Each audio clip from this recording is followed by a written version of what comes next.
Ok. Bom dia a todos.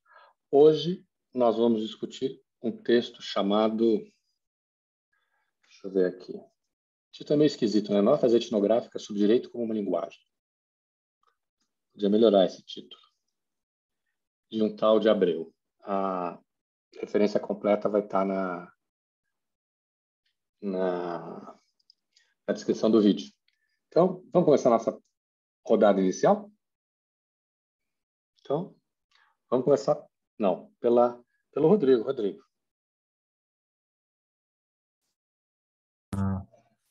Então, professor, eu acabei calculando mal o tempo, eu não consegui ler o texto todo. Eu estou lendo ele agora, inclusive, o finalzinho. Mas, enfim, é interessante pensar, né? Por exemplo, você vai colocar lá a questão do Wittgenstein, né? Por exemplo, falar que os conceitos, as palavras, né? Os sentidos delas se dão com o uso, né? E aí, principalmente quando a gente coloca isso dentro da área do direito.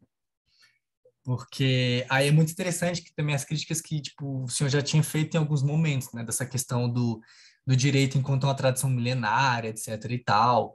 E aí, por exemplo, a gente vai pegar o uso dos termos, né, e das palavras em latim, que eu acho extremamente interessante para a gente pensar nesse sentido, né, dessa, sei lá, dessa transcrição, dessa tradução, esse rearranjo aí meio louco de enfim, você pegar ali uma língua morta e tentar trazer sentido dela e fazer com que ela tenha uma lógica própria. Por mais que ela tenha uma lógica e ela seja utilizada em um espaço bem definido, que é toda essa ideia do campo do direito, né, e as pessoas que participam dela, que aí tudo bem, é uma questão até de exclusão, né, parando para pensar. Porque é tipo isso, são os operadores do direito, são que tem essa capacidade, essa, né, finesse para usar os termos, etc e tal. E aí é muito interessante, sei lá, estudar, por exemplo, a questão da etimologia das palavras, no caso desses termos, e tentar trazer qual é o conceito real e como que elas se dão, né? Porque, eu não sei, pelo menos o que parei para pensar, fica uma questão muito geral, né? Assim, até a própria ideia de lato e stricto sensu, né? É meio estranho. Mas, enfim, é... e aí é interessante também pensar essa questão da linguagem, não como o significado da palavra, mas num recorte maior social, né? Porque você cria ali uma categoria diferente de símbolos e significados, né? Você cria como se fosse um espaço cinza dentro da sociedade como geral, que é a área do direito, né? E, enfim, aí uma outra coisa que é interessante, eu não sei como é que isso vai discorrer no texto, né? Eu tô lendo ainda, mas... é, não, eu vou deixar para falar depois. Por enquanto é só isso mesmo. Tá bom. E você, André?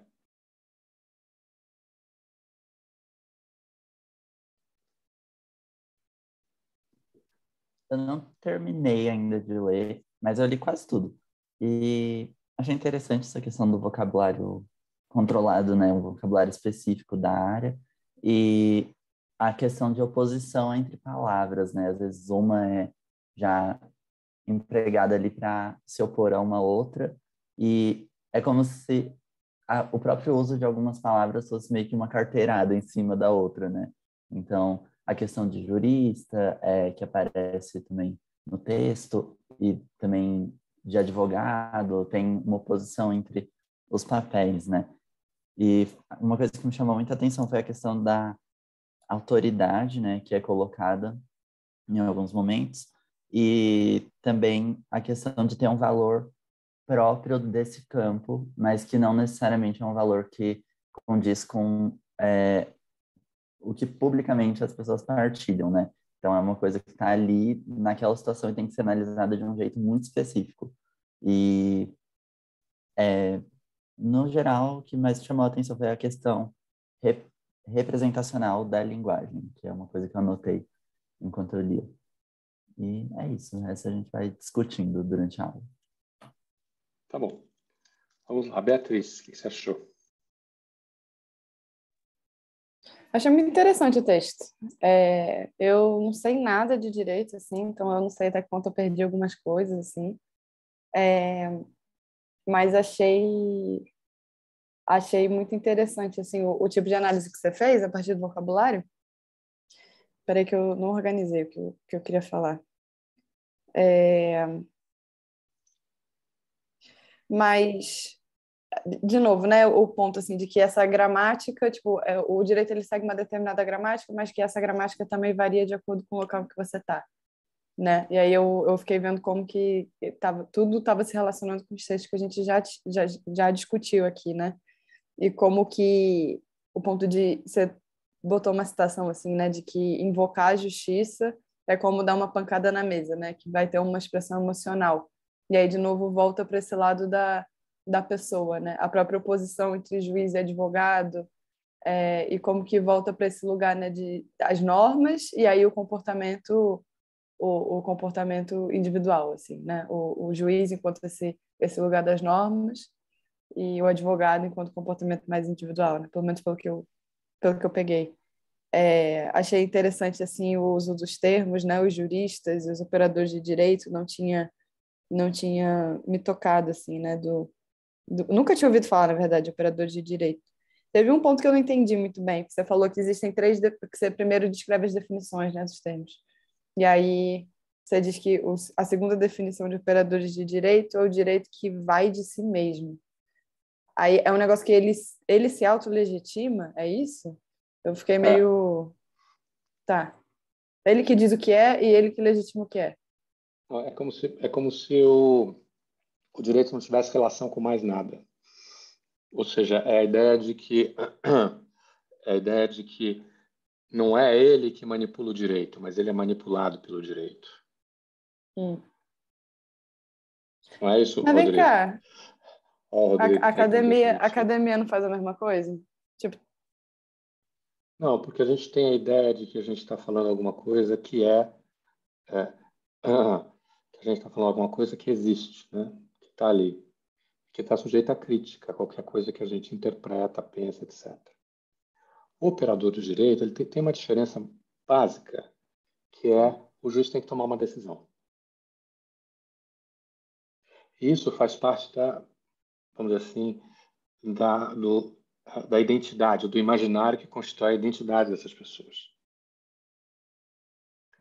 E a ideia de técnica é uma ideia que eu conheço a técnica, isso me separa dos demais.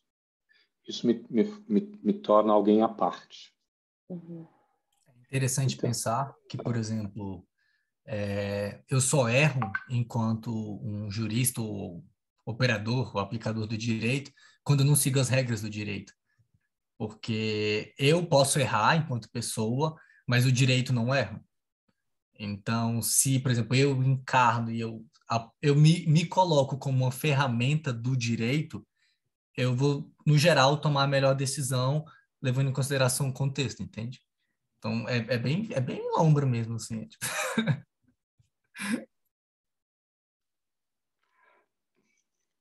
desculpa, eu te interrompi, você me fez uma pergunta, eu respondi, Beatriz. sim, sim. Não, mas é isso. Entendi. E acho que é isso que eu tenho a dizer, por enquanto. Mas acho que teremos uma discussão interessante aí pela frente. Legal. E você, Bruno? Então, professor, eu também não sei nada de relacionado a direito. Foi um tanto confuso para mim em várias partes do texto, mas acho que a parte que mais se destacou para mim foi um trecho, né, que diz: o direito brasileiro não se imagina como a enunciação dos valores intrínsecos à sociedade, mas como a narrativa de uma sociedade imaginada. Eu acho que isso me ajudou a entender melhor, pelo menos esse ponto que a gente já falou em outro texto anterior aqui, que eu não estou lembrando qual é, mas em alguma aula a gente também viu um texto que falava mais ou menos isso, né, de que ou era o direito brasileiro ou era a noção especificamente brasileira de individualidade e igualdade, que é tirada de um outro contexto, seria o contexto norte-americano, né, algo assim. e adaptada de uma forma não muito em conjunto com o que é realmente na prática, como funciona a sociedade brasileira. Eu me lembrei disso. Em algum momento, em algum texto, a gente falou isso aí. Acho que essa parte foi a que ficou mais clara para mim. E é isso, por enquanto. Está conseguindo? Conseguindo? Aí. O Arthur sugeriu de fechar a chamada e ligar de novo. Mas nós já temos quase a maioria dos participantes.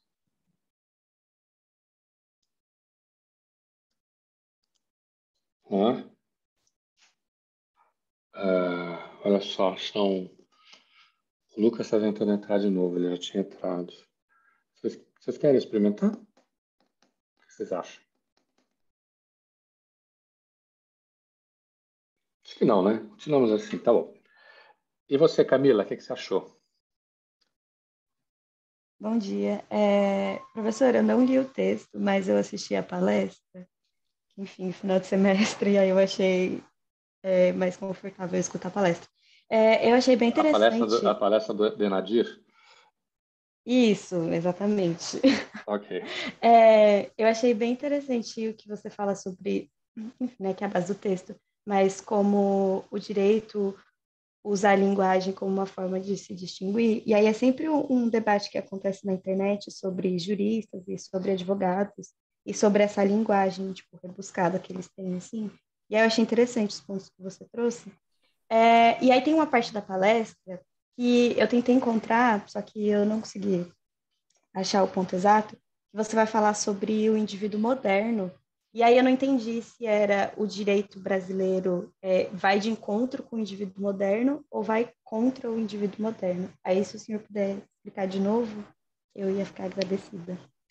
E é Tá isso. bom.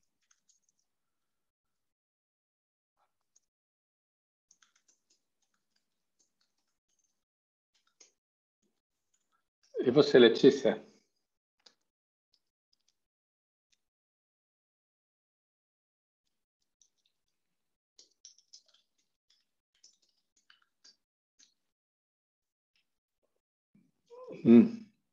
Letícia está tomando um coisa. Então vamos a você, Arthur. O que você achou do texto? Estamos nos comentários iniciais. Professor, eu gostei bastante. Infelizmente não deu para ir até o final, mas assim, eu achei bem legal. E assim, eu não saberia nem por onde começar, assim, a pergunta, mas eu acho que o que mais me chamou minha atenção, assim, que eu gostaria de ver o que o senhor acha, né, debater, discutir, é o seguinte: eu fui ler aquilo que você recomendou, né, A Ciência do Concreto, do Levi-Strauss. E, assim, fenomenal, né, inclusive muito importante para muito que eu estou pensando, né, inclusive em termos de Lacan. Mas eu achei muito interessante essa sua comparação com a cidade, né, essa metáfora da cidade, do Wittgenstein, né, e aquilo que você chama da metrópole, né, como se fosse uma cidade, né, eu encarei muito com o que Levi-Strauss trouxe sobre aquela noção da língua como uma estrutura, né? Você trouxe essa coisa da langue, né? Eu, pelo que eu entendi, ele articula com esse termo, né? A langue, né? Como se fosse um jogo de permutações finitas, né? Então, apesar de ter o seu sotaque, né? Essa coisa local ali, existe um universal e um total, um finito, né, de permutações possíveis, né? E eu achei interessante, eu queria ver o que você acha dessa relação, né? Tipo, por que você usou Wittgenstein? Por que essa noção da Lange, né, do Levi-Strauss não foi suficiente? Ou será que foi suficiente, mas você preferiu Wittgenstein? Por que isso, né? E porque na verdade isso tem muito a ver com o que eu estou encontrando no meu próprio campo, né? Eu achei interessante porque da mesma forma que você encontrou, né, que existem várias línguas, né, sotaques, né, regionalismos aí nesse sentido desse campo do jurídico, parece que tem várias, apesar de ter uma grande linguagem jurídica, tem vários pequenas, né, como se fossem pequenos sistemas, né? E eu acho interessante porque vai ter aquela coisa do reconhecimento do legislador, né? Então vai ter o juiz que meio que reconhece qual é que é a interpretação melhor, né, e coisa e tal. E é muito parecido com o Gypsy, né? No Gypsy não existe o que eles chamam de apsicologia, na verdade existem várias psicologias, né? E funcionam como sistemas diferentes de linguagem, né? E aquela coisa do significado sendo produzido a partir do seu uso, né? E tem a supervisora, né? Que ela, apesar das várias linguagens relativamente diferentes, a partir do mesmo fenômeno, tem uma supervisora que legitima, né? Que fala, ó, esse aqui é a leitura correta, esse aqui é a intervenção correta, né? Então, achei bem interessante, né? E em que sentido a gente não poderia extrapolar para outros sistemas, né? Então, eu vejo, por exemplo, a religião mesmo como um sistema de linguagem, né? Que existe uma forma juridicamente não, socialmente correta de se usar a linguagem dentro da igreja, né? Então, existe o dogma, existem vários sistemas, né, de leitura desses dogmas, né? Então, existe a protestante, tarará, tarará, tarará, cada leitura com a sua própria forma a forma legítima de interpretar esse código, esse dogma geral, né? Então, eu fico pensando em que sentido aí a gente não está falando de uma forma de um capital simbólico, né? Uma forma de perceber a linguagem no seu uso legítimo, como se tivesse talvez um mercado, talvez um hábitos ali que torne a forma certa de se fazer a jurisdição ou qualquer coisa que esteja implicada ali na linguagem do meio específico. E tem alguém que reconhece isso, né? Eu achei isso muito importante, alguém que reconhece o uso legítimo. É isso. Tá bom. Beatriz. Não, só pontuar, eu acho que em relação ao comentário do Arthur, assim, eu acho que um ponto fundamental, assim, que é diferente, na minha visão, entre o direito e a psicologia, é porque a psicologia não parte do pressuposto de que são todos iguais, sabe? De que as abordagens podem conversar entre si, elas conversam até certo ponto, sabe? Enquanto o direito existe esse argumento de autoridade, assim, que eu não vejo dentro da psicologia. Então, assim, existem gramáticas diferentes nas duas áreas? Sim, mas eu acho que o ponto do direito é justamente que esse tipo de gramática vai levando alguns tipos de hierarquias, né, e discursos de autoridade. Enquanto na psicologia você vai ter gramáticas totalmente diferentes, mas assim, a discussão entre um psicanalista e um gestalt terapeuta, por exemplo, vai até certo ponto, sabendo que partem de visões de estudo, de objeto totalmente diferentes.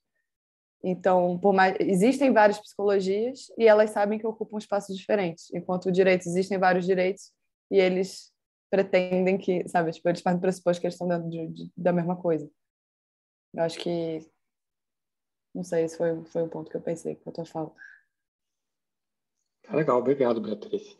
E você, Letícia? O que você achou do texto? Oi, professor, eu tinha comentado que eu não dei conta de ler, por causa que Tá de quinta-feira é muito. Tá bom. E você, Caio? Vocês estão me ouvindo? Sim. Top. Não, é o seguinte, pelo amor de Deus, acho que foi o dia mais difícil de todos conseguir entrar aqui. Infelizmente, eu não ouvi vocês. Eu tava pelo celular, só, tipo, com problema no celular também. Agora que eu entrei no computador, que eu consegui ouvir, peguei o final da fala da Beatriz. Só. Aí, para não ser muito repetitivo, vou ouvir mais vocês também aí, depois do longo da discussão, me entre. Mas eu gostei muito do texto, professor. Eu acho que de começo, assim, né, logo de cara, assim, a analogia com cidade me comprou muito, assim, sabe? Pegar isso me comprou muito. Ajudou a colocar muito bem, assim, a localizar muito bem com essa metáfora a discussão.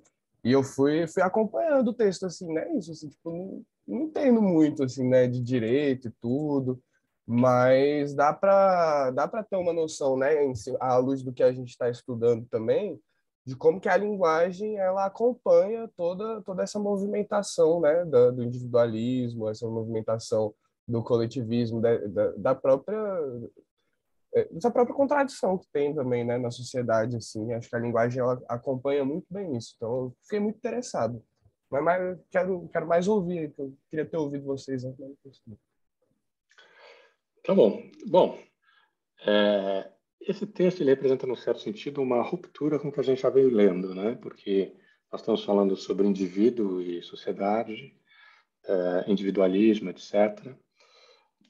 E esse texto está falando de linguagem, que é um outro bicho. Há algumas coisas que estão presentes nesse texto que estavam presentes na literatura que a gente leu. Tem algumas... Eu acho que eu cito Aragão algumas vezes, né? Justamente os textos que a gente tinha lido. Vamos ver aqui se eu citei mesmo. Citei. O texto cita... Vou falar do texto, né? Enfim. Eu sou eu, o texto é o texto, ele tem uma vida autônoma. Então, portanto, não me culpem por ele. Se ele não conseguiu dar conta, o problema é dele. Então, o primeiro ponto é o seguinte. Esse texto, ele representa uma novidade. Ou ele apresenta uma novidade com a qual eu venho trabalhando desde a dissertação de mestrado, ou da tese de doutorado, desculpa. Que é o quê? A ideia de entender o significado como uso. Há vários desdobramentos para isso. Primeiro, em relação à linguagem.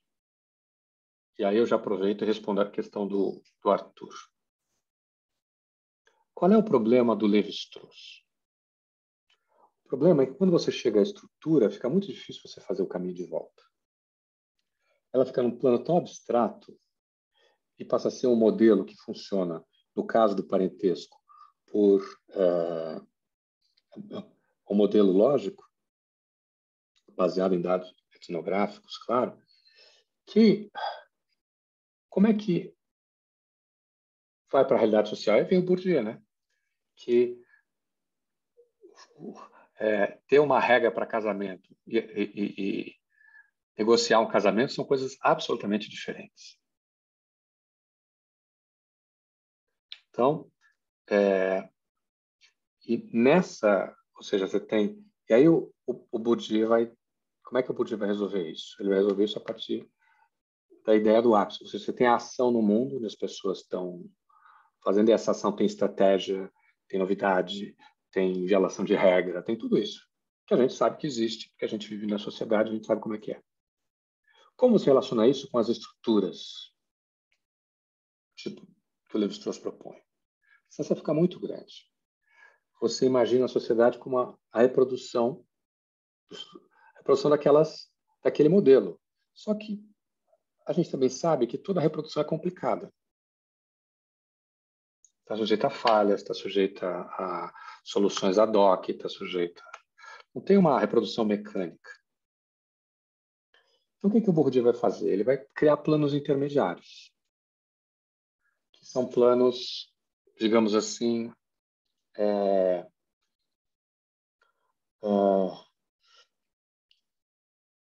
eu acho planos complicados. Primeiro, ele estabelece a definição de campo. O que é campo? Campo, no fundo, é uma espécie de sociedade no sentido kamiano. Porque o que caracteriza o campo? O mesmo hábitos. O que é o hábitos? É uma regra, é um fato social que permite, ao mesmo tempo, continuidade e, ao mesmo tempo, estratégia. Ao mesmo tempo, estrutura e, ao mesmo tempo, ação. Então, é uma categoria intermediária que junta as duas coisas. Eu não gosto dessa solução. A solução é você criar um... Como é que você faz? Você tem A e B, você cria uma categoria intermediária que vai dar conta da relação entre A e B. Eu pessoalmente, não gosto dessa solução. E não vai aí nenhuma crítica aos bourdieusianos. Mas, para mim, essa solução não é suficiente. Então, então, esse é que o Wittgenstein faz? Ele inverte o Lévi-Strauss, que na verdade não é Lévi-Strauss. Essa oposição entre Lang e Parole é de Saussure. Mas Lévi-Strauss, ele não vai até Saussure, ele vai até Jacobson.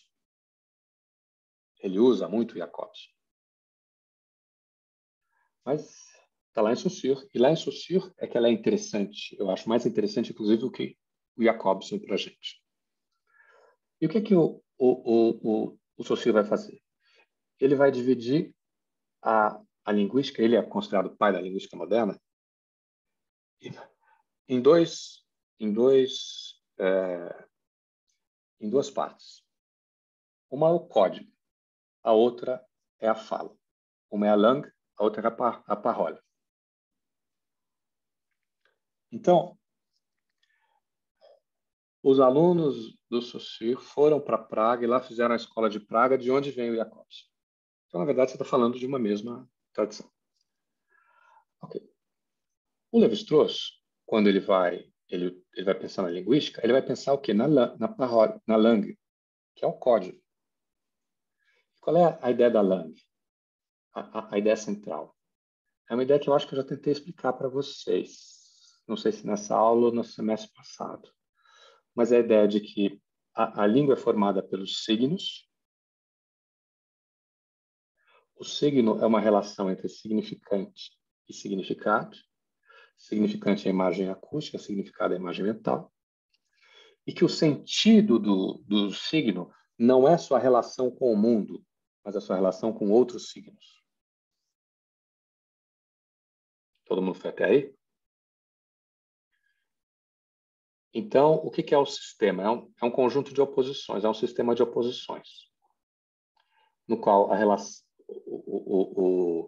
o elemento ele tem sentido na medida em que ele se opõe a um outro. Vou dar um exemplo.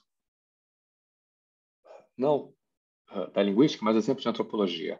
O puro e o impuro. O que é o puro? Como você define o puro? É a oposição do impuro. Claro. O contrário do impuro. Tem alguma coisa no mundo que seja pura? Depende. O que é puro? Depende também. Não é? Cada uma dessas coisas, e mais, mais ainda, esse já é o Dumont, o Lévi-Strauss, o impuro é uma degradação do puro. Então, o Lévi-Strauss, como ele continua na linguística, você tem um conjunto de oposições, que significam três coisas. Complementaridade, oposição e polaridade. Ok? A isso, o Dumont ele introduz também a questão da hierarquia, que é a ideia de englobamento. Você tem o puro e do puro você sai o impuro. Okay. Isso é o estruturalismo. Quando o Wittgenstein diz que o significado é igual ao uso, o que ele está dizendo?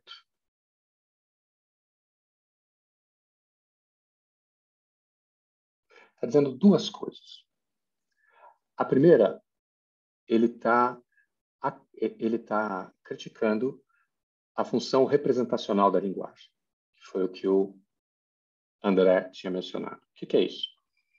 A ideia de que a linguagem existe para descrever o mundo, que está um pouco na ciência do concreto que você leu. A linguagem como alguma coisa que, né? A bricolagem, o que ela é? Ela é uma tentativa de rearrumar o sistema. E o que é a ciência? Ela abre o conjunto. O conceito abre o conjunto, então permite a você procurar estruturas, no fundo, não está no arranjo, mas procurar aquilo que está mais essencial no fenômeno. Então, na hora que você fala que o significado é o uso, você está dando duas coisas. Primeiro, que o significado não é aquilo que o signo aponta no mundo. É uma coisa que os filósofos chamam de demonstração ostensiva. E a segunda coisa é dizer que a questão não é o código. Ou seja, o Wittgenstein não está ele não está no plano da Lange, ele está no plano da Parolha. E o que ele vai falar? Vai falar o seguinte: se é um uso, então o que acontece? O significado de uma palavra depende do contexto no qual ela é, que é o que ele chama de jogos de linguagem. Um desses jogos é o que a gente chama de função representacional da linguagem. Mas ele não é o central. Então, para Wittgenstein, quem pensa a linguagem a partir da função representacional, pensa a linguagem por um regime desequilibrado. Olha quantas coisas a linguagem faz. Contar piada, cumprimentar uma pessoa, fazer uma declaração de amor, contar uma mentira, manipular o outro,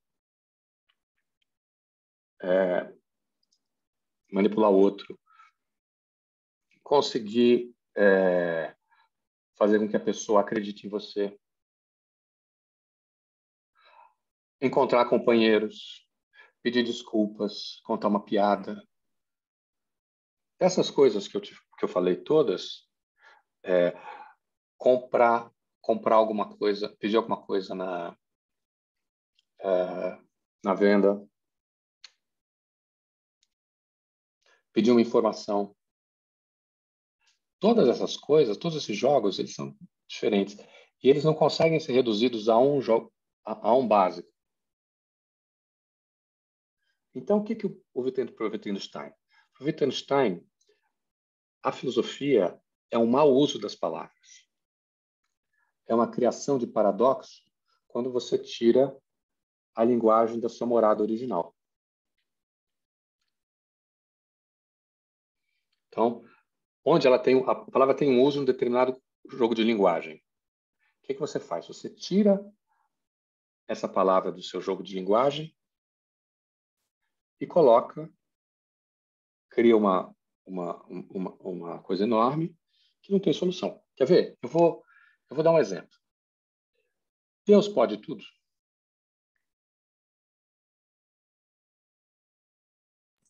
Pode, assim. Pode? Acho que é o contexto que vai dizer, né? Ele pode criar... fala, para Deus nada é impossível. Ok, ele consegue criar uma pedra que ele não consegue levantar? Ele consegue criar um mistério que ele não consegue resolver? Ele consegue se matar?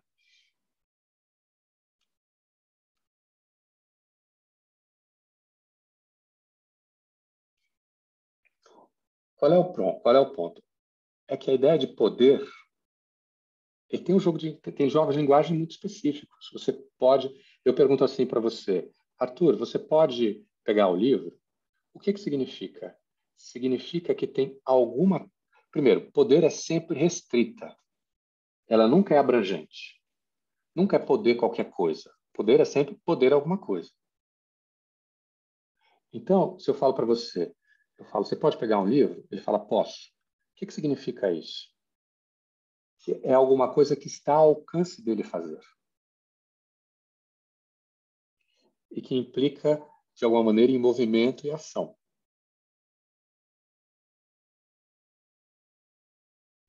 Aí eu pego isso e tiro desse contexto e põe no contexto poder como poder qualquer coisa e tudo. O que acontece?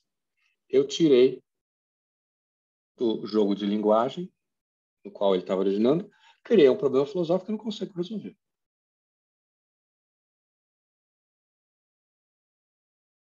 Fez sentido para vocês? Então é isso que o Wittgenstein está querendo. Ele está querendo acabar com a filosofia. É simples, simples assim. No que ele foi muito mal sucedido, porque ele gerou uma enorme filosofia, um enorme movimento filosófico atrás dele. Então, ele estava errado nisso. Mas, qual é o ponto dele? Ele está dizendo o seguinte, olha, na filosofia, a gente não tem uma visão adequada da linguagem que a gente usa. Então, o que ele vai fazer? Ele vai propor jogos de linguagem, escrever jogos de linguagem, onde as nossas ideias são levadas ao absurdo. E você tem que admitir, não, realmente, isso não dá para ser. Um pouco como eu fiz, claro. Não com o brilho dele, mas um pouco como eu fiz agora com a ideia de poder.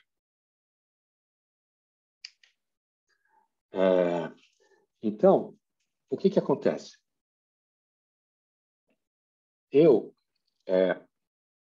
Qual é a ideia dele?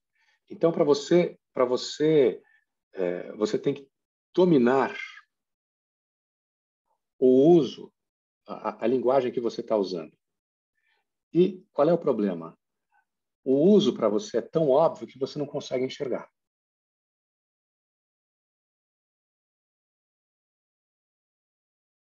Tudo bem até aí? Arthur.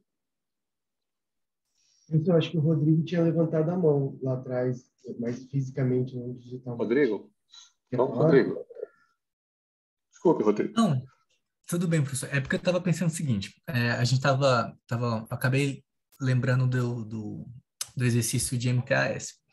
E aí dentro do exercício eu coloco o seguinte, eu faço dentro da nota, eu coloco uma descrição. Aí, por exemplo, a gente está colocando essa questão da linguagem e da palavra com seu uso. E aí, dentro de uma das notas, eu comecei a pensar, por exemplo, tudo bem, a linguagem mais ampla, não necessariamente enquanto forma escrita ou oral, mas uma linguagem corporal. E aí, por exemplo, e essa mesma utilização, né, dessa linguagem corporal a depender do contexto. Mas, enfim, era só isso, assim, a aplicabilidade é a mesma, né, obviamente. Não sei, teria que ver. Tá. Então, mas a minha questão era mais ou menos por aí, se Então, a linguagem, se eu uso ela numa questão mais ampla ou ela é realmente limitada na palavra e na oralidade? Tipo, na escrita e primeiro, oralidade. eu acho que essas coisas estão todas juntas. Em que sentido? Os jogos de linguagem, eles são as palavras e as ações que estão submetidas. Por exemplo, pensa no seguinte jogo de linguagem, dar uma bronca numa criança. Isso envolve um jeito de... Né? Você não fala assim, olha, eu vou dar uma bronca, viu? Você não vai... Não, sério, né? Fala, filho, o que foi que aconteceu? Tem um jeito de falar, tem uma expressão no olhar, tem um jeito de colocar o corpo. Você não fala assim, filho, o que foi que aconteceu? Não, você se compõe, faço eu, né? Filho, o que foi que aconteceu? Então, tudo isso está ligado. Como, por exemplo, a ideia de dor. Você sabe que alguém está passando dor. Está sentindo dor. Agora, o que você está falando é pensar isso em separado. Pensar o próprio corpo como uma linguagem. Aí eu acho que é legal. É uma ótima ideia, mas é uma coisa que precisa ser desenvolvida. Diga, Arthur. Eu gostei muito do comentário do Rodrigo. Na verdade, ele engrandeceu, na verdade, que eu ia estar pensando.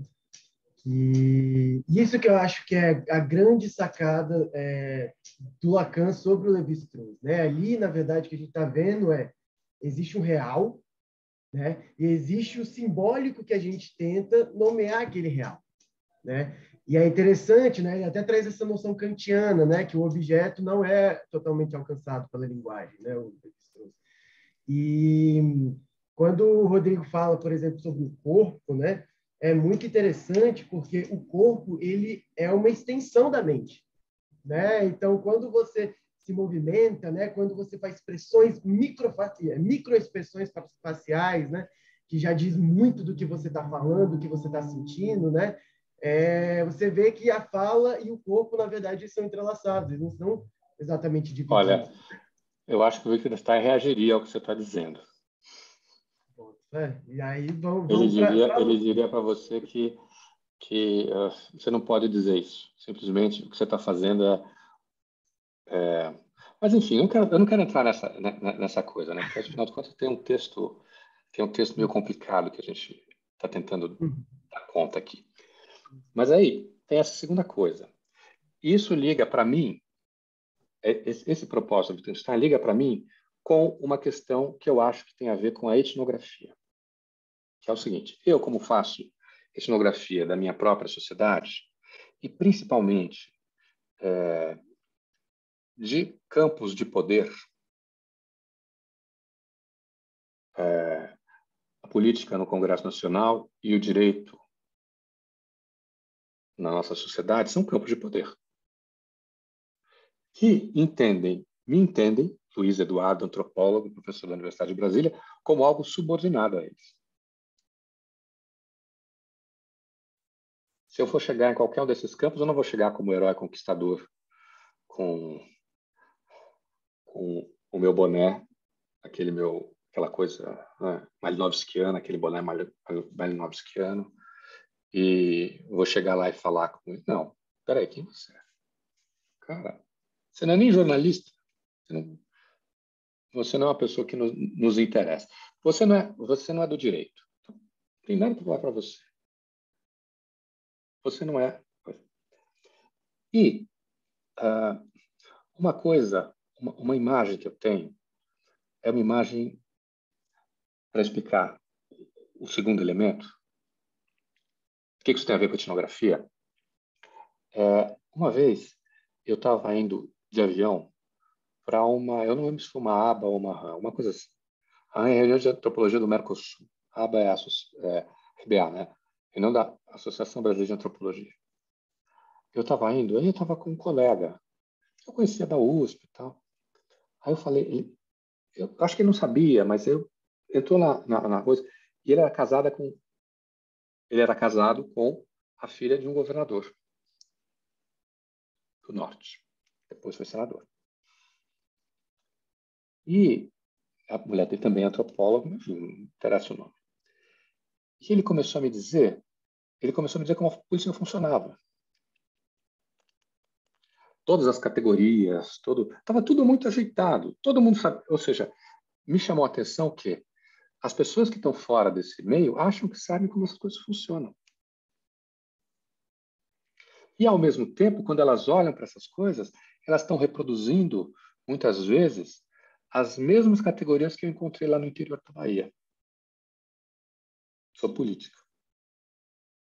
E não se dão conta, não conseguem ter uma coisa reflexiva. O que eu achei? Eu achei que a comparação, que é, na antropologia, o que permite a gente ver sistemas diferentes, era insuficiente nesse caso. Você precisava de um método que criticasse as coisas mais evidentes e os conceitos mais básicos pelos quais você era capaz de compreender o objeto. E daí o interesse do Wittgenstein. Então, o Wittgenstein inverte tudo. Não existe um universal como para Lévi-Strauss. Então, o que você tem? Você tem um projeto em dois coisas. Você tem o primeiro projeto, você etnografar esses diversos outros. E o segundo momento, que é uma coisa que não está no Wittgenstein, mas que a antropologia não consegue fazer sem isso, é estabelecer relações entre eles. Então, por exemplo, o que o operador do direito tem a ver com jurista? Ou tem a ver com a distinção entre juiz e advogado? Ou tem a ver com a relação entre a maneira como o direito se relaciona com a sociedade? No meu texto, aliás, no meu não, nesse texto, esse tal de Abreu, você tem essas coisas estão relacionadas em algum lugar. Então, qual é a ideia? A ideia é, primeiro, você etnografar esses diversos usos e, no segundo momento, você mostrar as relações entre eles. Então, por exemplo, pega lá o exemplo de pegar um livro. Eu peço para tu pegar um livro. Quando eu peço para tu pegar um livro, não é só o ato de pegar, não é só esse jogo de linguagem. Está envolto no quê? A ideia de uma biblioteca, a ideia de uma estante. Essa estante, então, tem um sentido, porque está relacionado a um determinado tipo de profissão, a uma determinada maneira de ver o conhecimento. Está relacionado à minha relação com Arthur, de orientador orientando. Está relacionado com a existência da universidade. Então, você tem várias outras coisas que estão relacionadas para dar sentido a esse jogo de linguagem. Nesse artigo, então, tem a inversão a inversão disso. Ou seja, ele primeiro apresenta a linguagem, digamos assim, ele primeiro apresenta ele apresenta as relações para depois colocar os usos. Não tem maneira de se fazer diferente no trabalho acadêmico. Se eu fosse falar os usos, ia ser enorme e não daria para expor em 9.000 palavras, que é o espaço que tinha. Então, olha só. Então, a primeira coisa é a ideia de que o direito forma um labirinto. E dentro dessa ideia, essa é uma ideia do Wittgenstein, que é justamente isso. Como é que eu faço? Um problema na linguagem é o quê? Um problema filosófico é o quê? É quando eu estou perdido na linguagem. Que é a mesma coisa eu estar perdido numa cidade. Eu não sei por onde ir. Que então, qual é a ideia? Que uma cidade é composta de muitas coisas diferentes. Ou seja, muitos jogos de linguagem diferentes. Então, a linguagem não tem só... É que o Arthur está com dupla personalidade hoje. Né, Arthur? Não, professor, eu sou meio fragmentado aqui. Não, está tudo bem. A gente compreende. E aí, então, a primeira coisa é... Então, você tem que pensar nessa cidade primeiro. Essa é uma cidade formada de palavras. E o que você tem, então? Você tem duas coisas que se organizam, né? O primeiro é a ideia das normas jurídicas, que para as pessoas jurídicas formam um sistema, idealmente, que não tem falha ou buraco. Não, buraco como é que a gente fala, né? Buraco é... Brecha. Não há nada que não esteja dentro do direito. É isso que eles querem dizer. E que ele forma um sistema com um sentido lógico homogêneo. Essa é uma ideia reguladora. Está lá no Weber. Inclusive, acho que cito o Weber aqui. E você tem, por outro lado, uma instituição. E o que faz essa instituição? Ela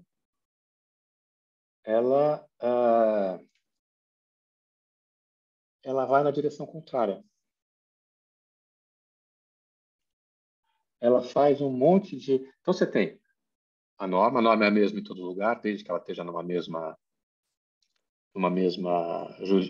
jurisdição. Então, uma lei estadual não se aplica fora do seu estado, mas uma lei federal se aplica em todo lugar.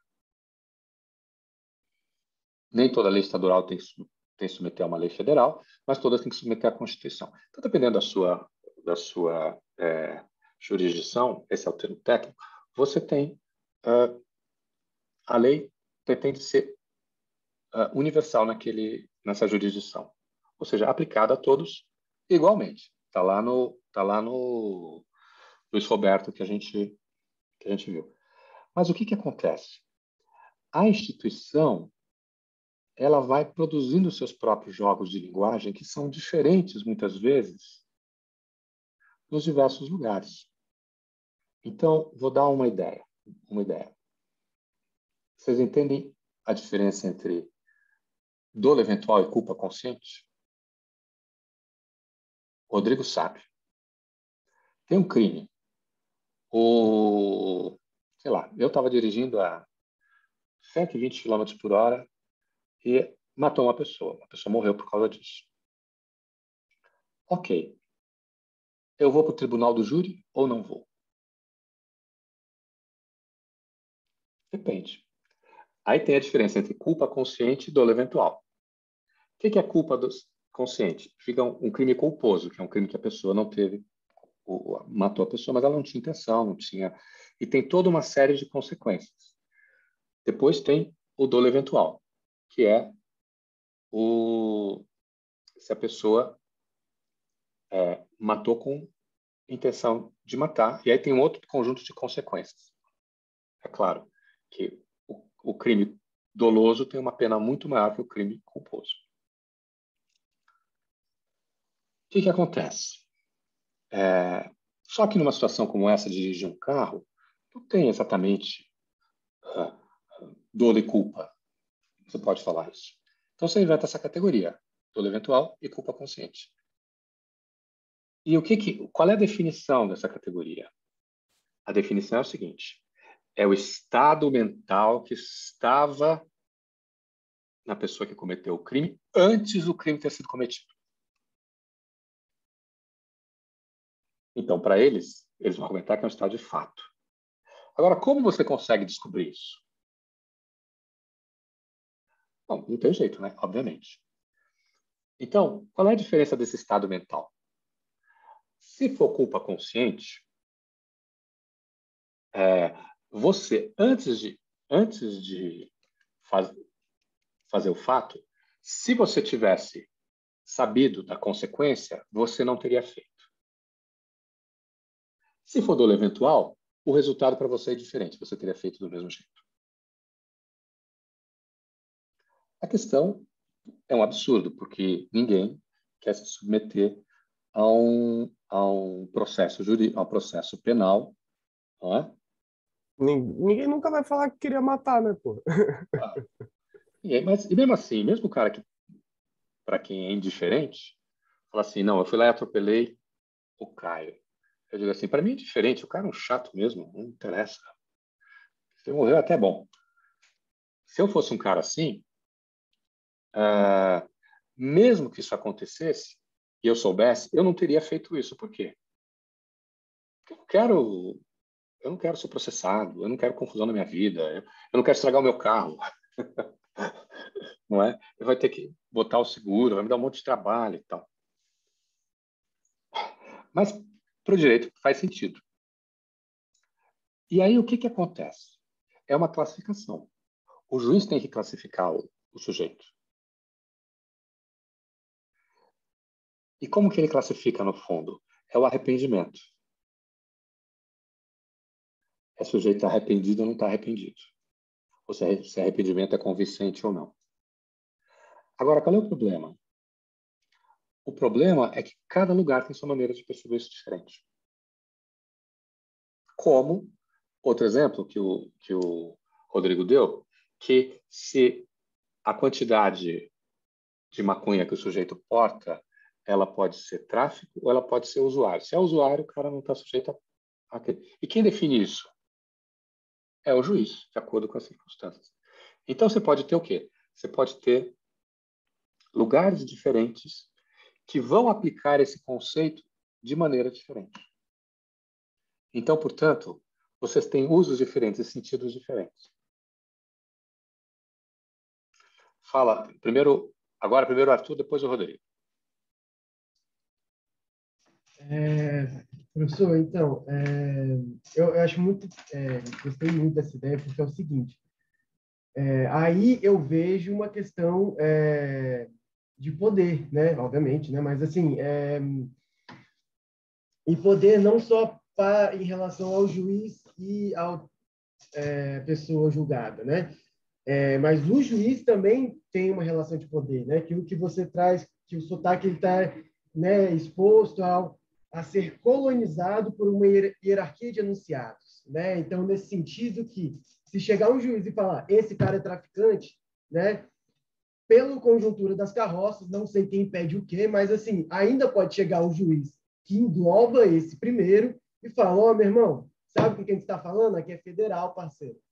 Então, pegar como é que existe um sistema de... Eu chamaria, mas também não sei, nunca pensei muito a fundo esse conceito, né? Mas a noção de patronagem, nesse sentido que existe um sistema que dá lugar para as pessoas, né? E existem suas variações. E aí que é interessante, aí que é o ponto central que eu estava colocando, por exemplo, sobre a questão da psicologia. que eu discordo bastante com a Beatriz, porque o que não falta é psicanalista falando que neurociência não é ciência e neurocientista falando que psicanálise não é ciência. Então, tipo assim, com certeza na aula tem aquela coisa, não, cada área é uma área, tem o direito de todo mundo ser... Mas lá na hora de escrever livro, a galera... Arthur, você já pensou no lado diferente? Que para eu me constituir diferente de você, eu tenho que entrar em conflito com você? Ou seja, eu tenho uma área da psicologia, neurociência,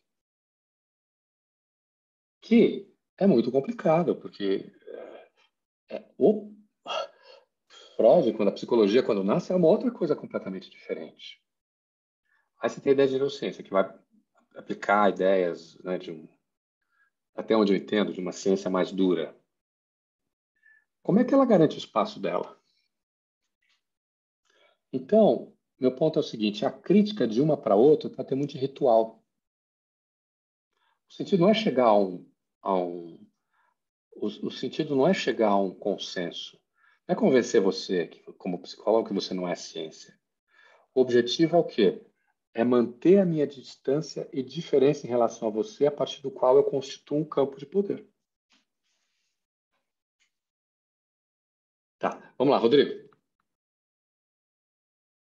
Não, eu ia fazer um comentário aqui, Peraí, mas aí... só. Isso que eu utilizei foi Wittgenstein. Palavra igual ao uso. Qual é o uso dessas palavras? O uso, necessariamente, é o uso expresso.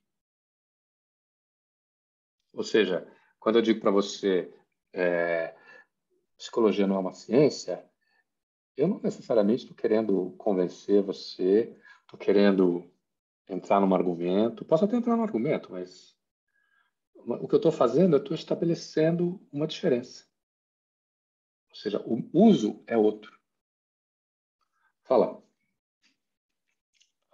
Rodrigo. Não, toca o barco aí, professor. Eu ia falar sobre a questão lá das especificidades do dolo e da culpa, mas é lombra demais. Eu falei alguma bobagem? Não, é só porque é chato mesmo, né? Tipo, as regras se confundem muito e tal, mas enfim, deixa pra lá. É muito subjetivo, né? Esse aqui é o problema. muito O direito te oferece categorias a partir das quais você pode... Mas como você encaixa uma coisa numa categoria e não na outra? Lá no fundo, você tem uma decisão, que é uma decisão que muitas vezes não está submetida à jurisprudência, está submetida ao seu sentido de justiça. É interessante, aí agora eu vou falar, desculpa, mas é interessante pensar exatamente nesse sentido, né? Porque, por exemplo, quando constrói as categorias, né, e tipo, existem vários outros, mas os principais, né, do dolo direto ou dolo eventual, e aí, tipo, culpa e inconsciente, consciente, etc e tal, aí, por exemplo, das diferenciações dos papéis dentro do direito, né? Porque, por exemplo, aí você tem ali o doutrinador, que vai criar essas distinções, você tem os advogados, né, que vão se utilizar dessas doutrinas para, né, fazer as defesas e etc e tal, ou, né, para acusar. E, por outro lado, você tem toda a questão dos juízes assimilarem esse conhecimento, né, e o quão convincentes são os advogados ou as partes no processo, e criam um processo totalmente... Cria não sei qual a palavra, mas enfim, tem toda uma relação... tem uma relação muito, ao mesmo tempo, lógica, mas ao mesmo tempo muito sem sentido também, porque fica complexo demais, né? Assim, fica difícil de encontrar um meio. Até porque, por exemplo, sei lá, a gente coloca a questão da droga, por exemplo, e aí, por exemplo, é interessante pensar, por exemplo, a questão da culpa consciente, que é muito interessante. Eu lembro que quando a gente estava estudando, colocou o exemplo, por exemplo, o Ayrton Senna estava dirigindo na rua normal a 200 por hora, e aí ele foi e matou alguém atropelado. E aí, por exemplo, ele não vai ser responder ali dentro de uma do dolo, porque, tipo, o dolo tem toda a questão da intenção, né? Tem intencionalidade, ele quis provocar o resultado. Ele não queria matar ninguém. Mas, obviamente, ele responderia como culposo, né? Porque, enfim, não tinha a intenção, mas acabou chegando ao caso. Aí, por exemplo, aplicaram dentro dessa lógica a questão da culpa consciente, que aí, por exemplo, você diminui um pouco o problema em si. Por quê? O Ayrton Senna é um excelente piloto, gente, pelo amor de Deus, ele é piloto de Fórmula 1. Então, obviamente, ele tem muito manejo com o carro. Então, qual é o ponto que entra aí? Ele sabia do risco de dirigir a 200 por hora dentro de uma cidade, por exemplo, mas ele confiava tanto nas habilidades dele que meio que ele coloca em suspensão o risco de dirigir a 200 por hora. Então, por exemplo, nesse caso, ele tem a pena reduzida. Porque, tipo, gente, foi a fatalidade da fatalidade, né? Tipo, era o Ayrton Senna dirigindo, não era qualquer um. Qualquer um outro entraria no só culposo. Mas ele não, ele é né, culpa consciente. Então, tipo, ele sabia que poderia correr o risco, mas, pô, a 200 por hora é claro que ele consegue desviar de 70 pessoas numa rua. Mas é muito louco, né, pensar nisso, do tipo, o que que cria, né? Enfim, aí, continuar o texto, então, posso? Eu queria Fala. falar que isso que a gente estava comentando da subjetividade nessa decisão conversava muito com o que o senhor falou do Gadamer, né? Que ele interpreta mal o Gadamer, ele fala de tirar os preconceitos quando o Gadamer acha que é para julgar com os preconceitos, e que no fundo é o que ele está fazendo, só que sem admitir, né? E eu acho que essa coisa do não admitir que existe a subjetividade, do colocar o direito nesse lugar sagrado, né? Nesse lugar de imparcialidade que gera. A ideia de ser tomado pelo direito, né? Então, veja, nesse primeiro ponto tem o quê? Tem a coisa da estrutura, tem essa coisa mais geral, então. Então, você tem esses dois fenômenos. Conjunto de normas, que é pensado de uma maneira articulada, etc., com sentido único, etc., e você tem o quê? A instituição, que leva isso para coisas diferentes. Na segunda parte, é a ideia de que você tem a ideia dos operadores do direito. Não é? Que é a ideia de você pertencer e não pertencer ao campo. Essa ideia é importante, por quê? Primeiro, ela é uma ideia valorada. Lembra lá que eu estava falando? Por quê? O direito vai pensar que a sociedade decorre dele. Sem direito não há sociedade. Então, a sociedade sai do direito. Então, no certo sentido, a sociedade é uma degradação do direito. Então, você tem uma oposição valorada, que, por sua vez, corresponde à oposição valorada entre jurista e advogado. Em que sentido? O jurista tem vários usos. Um dele é equivalente ao operador do direito. Mas o outro foi um que o Rodrigo utilizou agora, que é o quê? O jurista é aquele que produz tese jurídica, aquele que pensa o direito, que produz doutrina. Já o advogado é aquele que vai usar o modelo de petição para conseguir um resultado prático. Entre esses dois, o jurista vale mais. Agora, olha só que interessante. A própria instituição jurídica vai dizer que as decisões principalmente nos tribunais superiores, fazem doutrina. O que significa que elas são doutrinárias? O que significa que elas são teóricas? Portanto, elas, de novo, tá vendo? Você tem aí o mesmo valor, né? Que está na pureza do direito, o direito por ele mesmo, e o direito enquanto relação com a sociedade, digamos assim, do qual ele se degrada.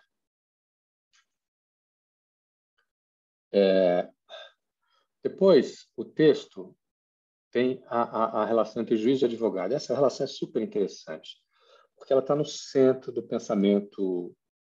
Tem várias profissões jurídicas, várias. Mas no centro do pensamento do direito está a oposição entre juiz e advogado, sempre. E mais, o direito é sempre pensado da perspectiva do juiz, nunca da perspectiva do advogado. Eu não conheço nenhuma doutrina, ou nenhum uma teoria do direito que tome o ponto de vista do advogado. É sempre como é a melhor decisão, qual é a melhor decisão, como decidir, qual é a estrutura da decisão, como tomar decisões melhores, como... Diga, Rodrigo. Não, e nesse sentido, é muito interessante pensar que a oposição real é entre promotoria e advocacia, né?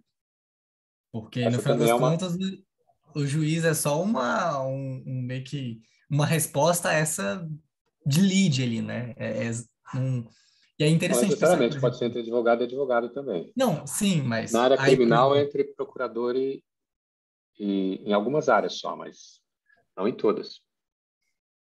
Pois é, mas é bom pensar porque é um triângulo, né? Tipo, tem toda uma questão triangular, mas a relação é direta, né? Do advogado com o juiz, como se fossem partes litigantes ali, mas não é esse o caso, né?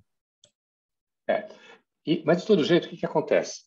O advogado e o juiz são ambos funções do discurso também. O que é o advogado? O que é o juiz? O que é o advogado, né?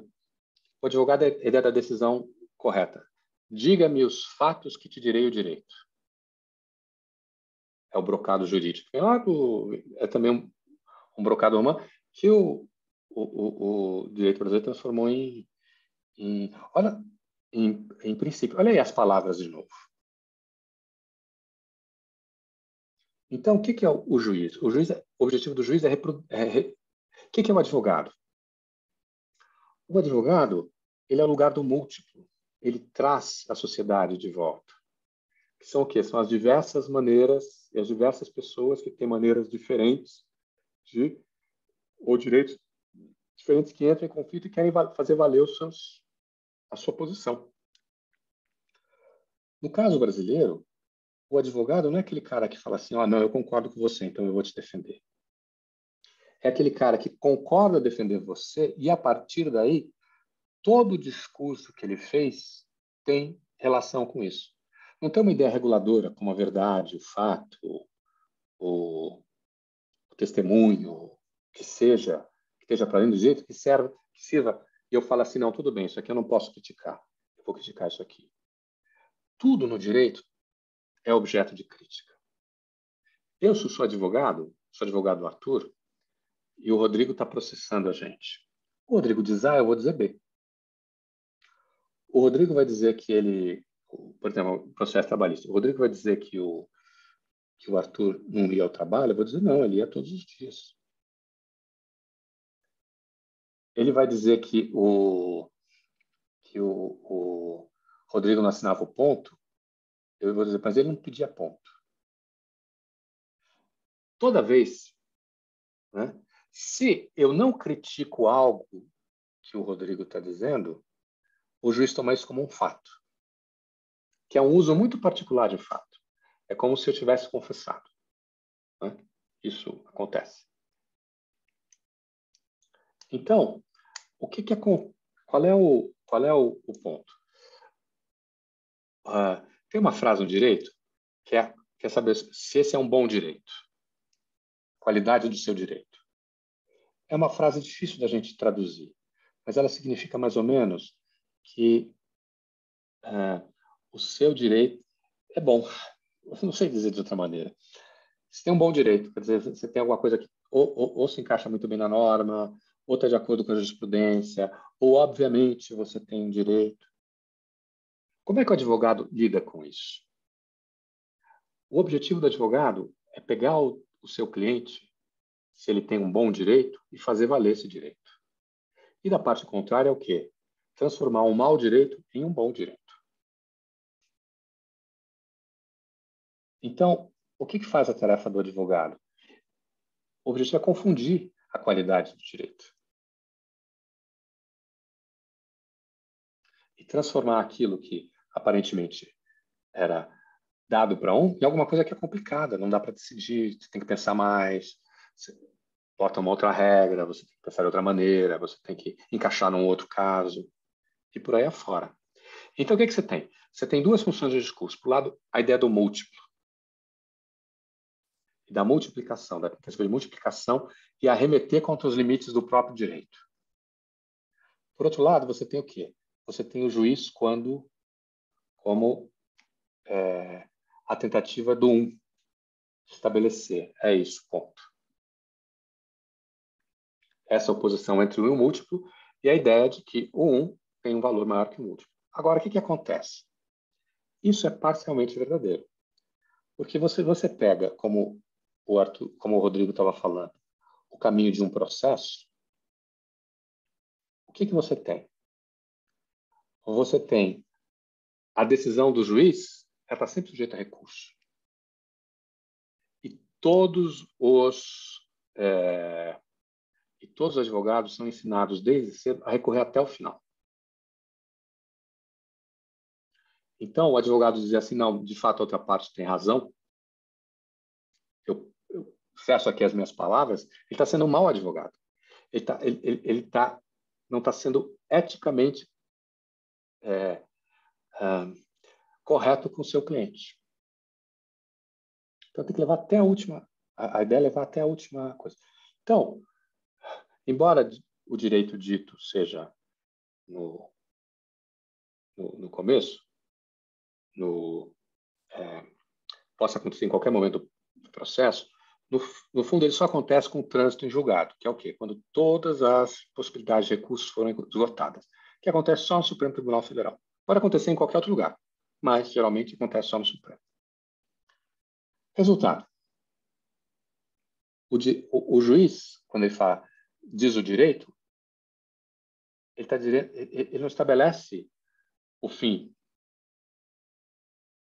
do argumento, mas ele é um elemento importante para a continuação do argumento em outros coisas.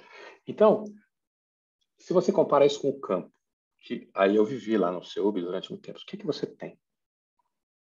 Você tem uma oposição no campo. Como é que funciona?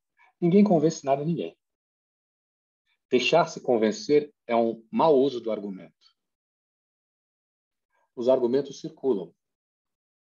E, ao circularem, eles vão estabelecendo posições, vão estabelecendo alianças, vão estabelecendo identidade, vão estabelecendo estratégias, etc.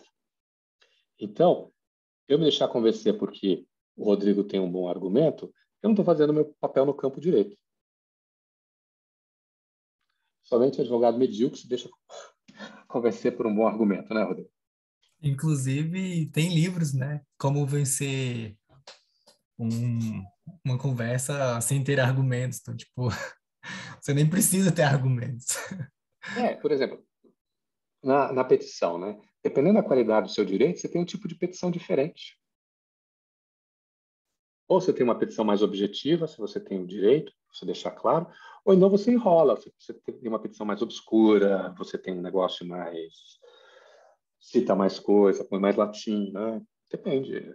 O advogado tem uma estratégia para isso. Bom, pode ter advogado que sempre escreve difícil, porque ele acha que a identidade dele no campo, ele é mais, né, está vinculado a isso, uma identidade imaginária, ou que ele acha que tem, enfim. Mas, então, são vários jogos de linguagem que estão aí, né, que permitem essas... Então, o que você tem? Você tem, no campo do direito, o valor está na circulação do argumento. É uma coisa engraçada. As discussões de direito raramente vão para frente, elas ficam girando no mesmo lugar. Por quê? Porque para a conversa continuar, ela não precisa ficar mais sofisticada, mudar, incorporar, ouvir o outro. Ela precisa o quê? Circular. E ela pode circular com os mesmos argumentos. Então, o que acontece? Quando você olha para esse brocário de me dá meus fatos e tirei o direito, a ideia de dizer o direito é apenas parcialmente verdadeira. Ela só vale no processo, nas suas duas extremidades. No meio, a circulação dos argumentos é o valor, e não o direito dito.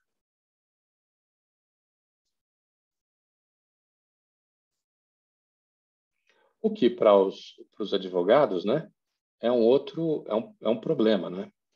E aí a última parte desse texto, e aí eu já encerro a minha aula expositiva de hoje? Será que eu acho que a Helena não conseguiu prestar muita atenção, não. Ela ficou assim meio... Mas eu agradeço o esforço, Helena. E qual é a ideia? É que o direito, ele se constrói como uma narrativa. As nossas leis, elas não são o reflexo da nossa sociedade. Elas são uma crítica à nossa sociedade. É uma coisa que eu desenvolvi em outro texto, então não vou voltar muito aqui. Mas, tomando esse ponto de vista, o que você tem? Você tem que o direito se realiza no silêncio. E eu cito um exemplo de um juiz, que é o Antônio Humberto, que é o nome dele de fato. Eu até liguei para ele e perguntei se pode usar o nome dele de verdade. E ele fala assim, bom, ele me deu um exemplo tão legal. Ele falou assim, olha, qual é a principal razão que os casais se separam? É o desamor. Acabou o amor. O conflito já não está mais... Já não faz mais sentido. Só que nada no direito permite utilizar isso como relação para romper o vínculo jurídico. Então, o que você faz? Você tem que criar um argumento enorme que não está presente, mas é o que realmente interessa. Então, o que você cria no direito? Você cria o direito dito não corresponde àquilo que, de fato, o processo quer dizer ou precisa dizer. É um pouco que aquilo que o Luiz estava dizendo. O Luiz estava dizendo que nos coisas de reconhecimento e de insulto moral, o direito não tem linguagem para colocar isso, né? Ele não consegue reduzir a termo. Mas o meu ponto é que isso que ele está falando para o direito, para o insulto moral, que eu acho que ele tem razão, não está só nisso. Isso está na maioria das decisões jurídicas que você pode... Vou dar um exemplo. Uma vez eu participei de uma banca, de uma luta, a Thalita, que era sobre as decisões no Supremo Tribunal Federal sobre acesso à saúde, que é medicamentos fora da lista do SUS. O processo não era para incluir aquele medicamento no SUS, era para o juiz dar para aquela pessoa o direito, ou mandar o SUS comprar o medicamento para ela, sendo que aquilo estava fora do SUS. Isso, claro, tem muita coisa, mas em muitos dos casos em alguns casos eram doenças muito raras, que não tinham outra solução, é aquela mesmo. Em outros casos, eram tratamentos altamente experimentais para pessoas desenganadas. Estavam ainda em estágios muito... E os juízes invariavelmente dão. Por quê? Aí, doutora Thalita, tem um problema aí. O que acontece? O direito à saúde é um direito coletivo. O que significa? Significa que não é um direito subjetivo. O que é direito subjetivo? É aquele direito que você tem, que você pode acionar. O direito coletivo é um direito de todos. Então, qual é o sentido do direito à saúde? É você ter direito a um sistema de saúde que funcione, que é um SUS que já existe. O que essa história eles transformaram? Transformaram num direito subjetivo e acionado. E qual é a justificativa para isso? A tese da Thalita mostra que não tem justificativa nenhuma, porque ela vai lá para todas as coisas, mostra que tem um problema de orçamento, se você está tirando dinheiro de algum lugar, para uma pessoa você está tirando de outra, então você está tirando merenda escolar para pagar remédio, enfim, aí tem aquelas coisas, né? Qual é o argumento? Eu estou convencido, é a caridade ou a piedade. Não posso, frente a pessoa que sofre, eu não posso ter uma atitude. Agora, a caridade você não pode discutir num processo, nem a piedade. Então, o que você tem? Você tem um descolamento das palavras e das coisas, ou daquilo que você escreve, daquilo que você de fato está em jogo para as pessoas. E aí o que você tem? Você tem a ideia de um senso de justiça. Como é que o advogado, o juiz, ele articula isso? Com o senso de justiça dele, que aí entra qualquer coisa, né? E já está lá em Rui Barbosa também. Não sei se eu coloquei nesse texto. Coloquei? Mais vale uma decisão para o mal do que uma decisão... Não? Não sei se... Deixa eu ver aqui se eu cito o Rui Barbosa. Você cita o trecho da desigualdade de Quinoa. Ah, tá bem, porque é um trecho que foi. E aí a ideia que eu sugiro é a ideia da bricolagem do Levi-Strauss como mecanismo interpretativo para o direito. Que é o seguinte, o que você faz? Você tira...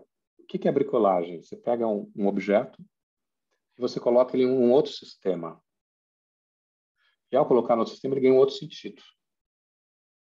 Então, a materialidade do objeto, ele tem alguma resistência. Então, por exemplo, um pedaço de madeira não pode ser uma antena de TV.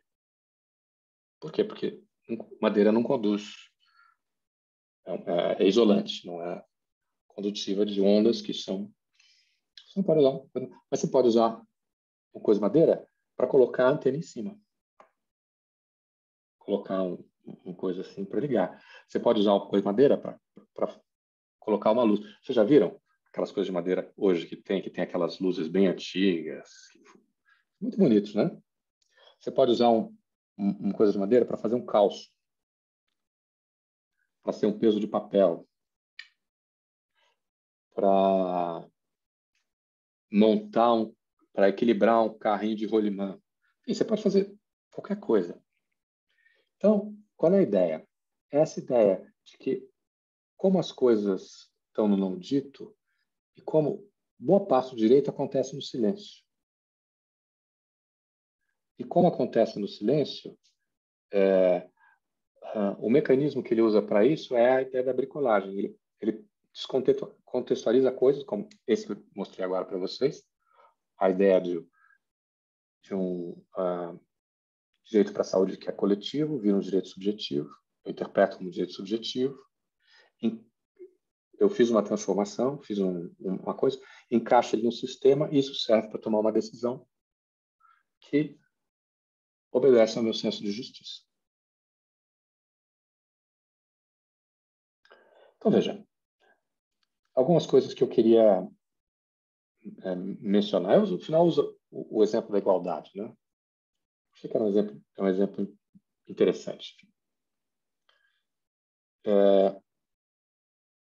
O que me parece é que toda essa discussão, seja sobre o direito como linguagem, ela está ligada à produção do enunciado do direito,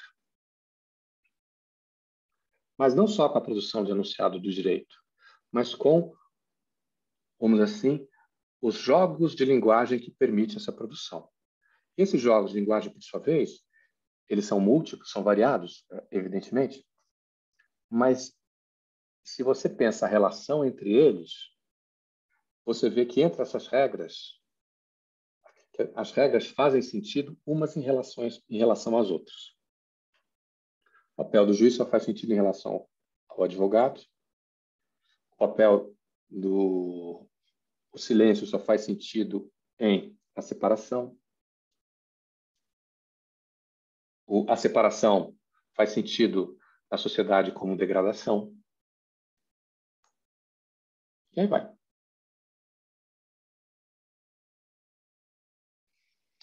Bom, comentários.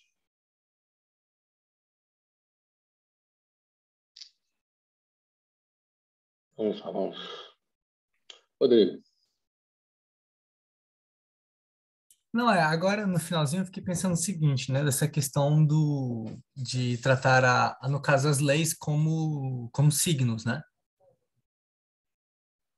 Porque eu pensei o seguinte, quando eu coloco, enfim, eu coloco direito como um sistema, e aí, no caso, as leis como signos, pela questão delas fazerem... Não, as leis não terem podem ser relação... signos. Hã? As leis não podem ser signos. Elas são enunciados. Contém signos. Tá. É porque tudo bem, ela tem relação com a realidade fática, né? Mas aí, por exemplo, quando eu começo a pensar, não sei, por exemplo, os desdobramentos das leis, elas fazem muito mais sentido em relação com as outras leis do que em relação com a realidade em si, né? E aí, eu não sei, eu fiquei pensando nisso. Pois é, olha só, eu tive conversando com a Marie-Angèle Hermite, que foi a professora d'École d'Haute Étude de Direito, professora de Direito Sorbonne também. Ela, eu falei para ela assim, eu expliquei para ela que no Brasil a lei se construía contra a sociedade, que em outras sociedades a lei, por mais esotérica que ela fosse, ela é esotérica para tentar representar aquilo que está de mais essencial na sociedade. Ela falou, eu acho isso mesmo. Falando do caso francês. O Código Civil francês representa a maneira como nós lidamos com essa história. Então você tem... É claro que você pode dizer que essa distância é problemática, mas o que você tem? Você tem a ideia, ou o princípio geral, de que a linguagem do direito, que é uma linguagem diferente, né? Várias pessoas mencionaram, a Letícia, acho que a Beatriz também, ela é uma linguagem que ela é diferente para representar aquilo que está na sociedade. Ou seja, é quase a hipostasiação da sociedade num outro plano. Ou aquilo que a sociedade deveria... A própria sociedade acha que ela deveria ser. No Brasil não é isso.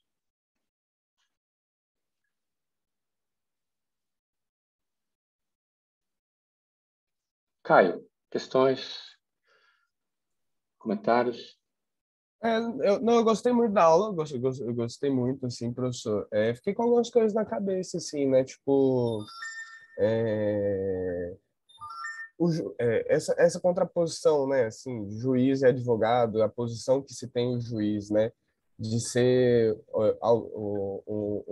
a parte imparcial do processo, né? A parte que vai olhar de fora, assim, que vai absorver os argumentos, que vai sim quem vai procurar dar o caminho mais justo, né, para a situação assim, tipo, isso não existe, né, no final das contas. Tipo, o direito ele se baseia muito, é muito centrado, né, nessa ideia, nessa figura, que é uma coisa que na prática mesmo não existe. E no final das contas o próprio direito sabe que não existe também, porque cria inúmeros outros mecanismos para você recorrer, né, primeira instância, segunda instância, enfim, e aí eu fico muito nisso, assim, tipo, pô, por que teoriza assim, aí sabe que não é assim e atua, tipo, cria mecanismos para regular de outra forma, sabe? Eu acho uma coisa muito confusa. Muito, Olha só, tipo, mas assim... a antropologia, ela não pode responder o porquê. Ela pode te mostrar como essas coisas estão organizadas, assim, que é o que eu tentei fazer. O que esse texto tenta fazer, né? Eu não tenho nada a ver com isso. O que tem assim, o que eu posso dizer para você é que esse sistema, ele por algum motivo, compatível com a nossa sociedade. Se não fosse, não estaria aí. E se ele é compatível, ele diz algo sobre nós também. Professor, nessa lógica que o Caio falou, dentro do direito, uma resposta que é possível dar é que, por exemplo, essas falhas que a gente encontra são falhas do aplicador, são falhas, né, das pessoas, não são falhas do direito. E aí, por reconhecer que os aplicadores podem falhar, é que você remete uma posição de você recorrer em uma instância diferente. Esse é o discurso, mas na prática é o quê? você tem uma enorme desconfiança das instâncias inferiores. E as instâncias inferiores têm um desdenho pelas instâncias superiores. Porque elas vão dizer que, né? O Supremo Tribunal, ele é político ou ele é político? Então, claro, tu chega lá em cima, tem, né, essa eterna discussão, né? Se é político ou é... Ser político significa que é uma degradação do direito. De novo, uma posição valorada. E também deslocado um pouco da realidade, né? Tipo, é isso, que fica só para as ideias mesmo, assim, porque na prática é completamente colado, né? E assim, na prática, o direito está sempre em diálogo com a sociedade. Porque essa história, você constrói uma coisa que é assistência social, você tem que encontrar um mecanismo de adaptação, senão a coisa quebra. E alguns mecanismos estão aí. Um deles é a ideia de justiça. Na hora que você faz a ideia de justiça, você está tentando adaptar um ao outro. Apesar da ideia de justiça ser contrária ao direito dogmático. Outra é a ideia do silêncio, justamente. Então, uma vez eu fui numa apresentação, eles queriam falar sobre a ciência do direito. Aí eu resolvi ser bem polêmico. Eu falei, olha, eu acho que a questão do seminário é que o direito devia ser mais científico. Sendo mais científico, as decisões seriam melhores. Isso é um falso problema. Aí esse direito se opõe à sociedade, então ele precisa de um espaço de manobra, senão quebra. E a discussão do direito esconde isso. Enfim, aí como acontece nessas coisas polêmicas, as pessoas falaram, não, gostamos muito, foi muito interessante, tal, mas ninguém mudou de opinião. Ninguém discutiu, entendeu? De novo, é um argumento que circula. Mas como sou eu que estou falando, ele circula pouco. Professor, Arthur, comentários, Arthur. Desculpa, Helena, vai lá. não, eu queria fazer uma pergunta. Porque você falou que antropologia não tem a dizer sobre o porquê. E você já fez outras falas que a antropologia é mais em relação à análise. E eu queria saber por que você pensa isso. Queria entender isso. Me tocou aqui, entrou no meu... Repete, por favor. Ah, tá. É que você falou que antropologia, né, para a resposta do Caio, não podia dizer o porquê, né, que isso não era campo da antropologia. Em outras falas, você já falou da antropologia como principal, né, intuito, análise. E eu queria entender por que você pensa isso. Compreensão. Por quê? Tá bom. Me diga. Então, vamos fazer... Tem uma coisa na antropologia que chama-se antropologia aplicada. Que a ideia é que você tem um problema concreto, você tem que utilizar os elementos da antropologia para tentar resolver esse problema. Bom, isso é uma coisa antiga já. Não sei dizer que década, mas acho que da década de 80 ou 70. Mas a gente não ouviu falar muito disso, né? Teve uma iniciativa nos Estados Unidos, militares americanos, que queriam antropólogos com as tropas. Estão invadindo o Iraque, eles precisam de alguém para falar a língua, que consiga compreender os costumes e consiga encontrar maneiras mais eficientes de fazer o que eles têm que fazer. Não sei até onde isso foi, mas causou muita polêmica nos Estados Unidos.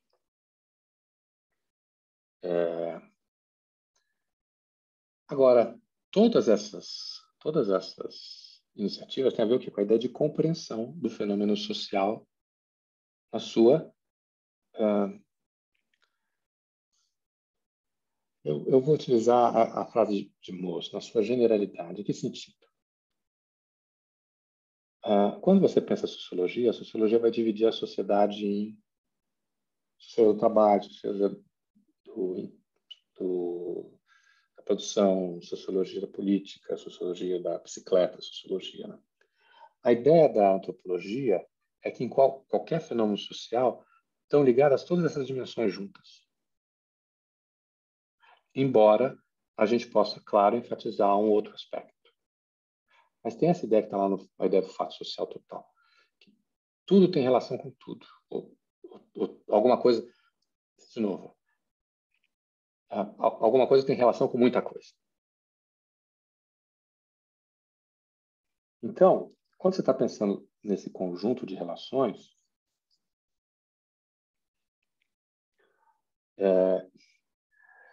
isso é uma coisa diferente de você tomar decisões. Por exemplo, que decisão surge desse texto?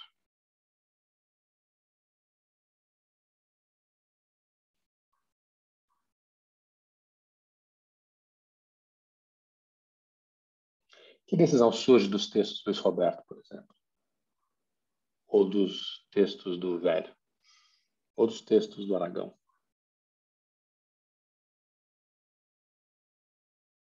O que eles nos ajudam a pensar a história, mas agora, a decisão política é a sua ação. É a sua decisão. É uma coisa que eu acho que tem a ver muito mais com a Hannah Arendt. A gente nunca sabe como isso vai chegar. A gente nunca sabe qual é a consequência última das ações humanas.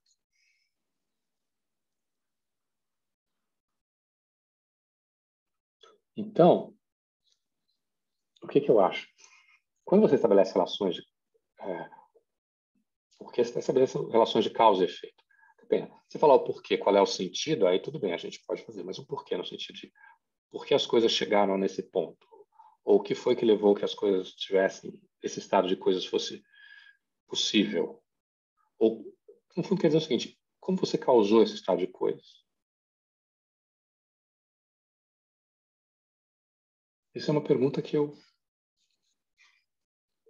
acho que a antropologia não tem que se meter.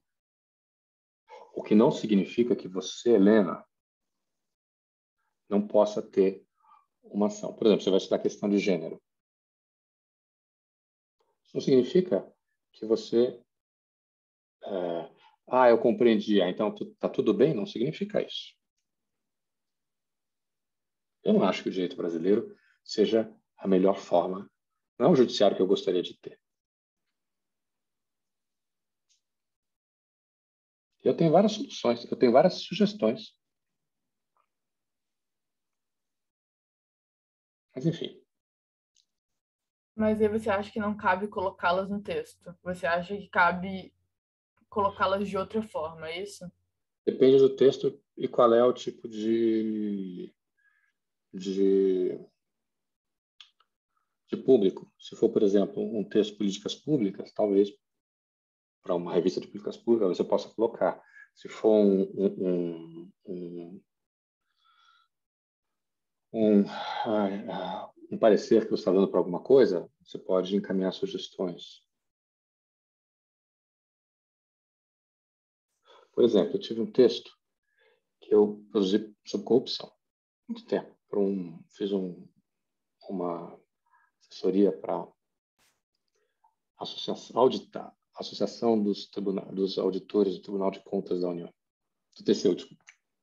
Tribunal de Contas da União. E aí eu tinha uma sugestão que tinha a ver com a maneira de pensar todas aquelas coisas. Minha sugestão era simples. Você tinha que trazer racionalidade para o sistema. Eu percebi que o sistema estava muito preocupado com o procedimento. Por exemplo, a grande questão era os sujeitos, eles não querem... O problema do funcionário público é se ele compra do primo dele ou não. A questão, bom, se o primo dele vender mais barato, qual é o problema?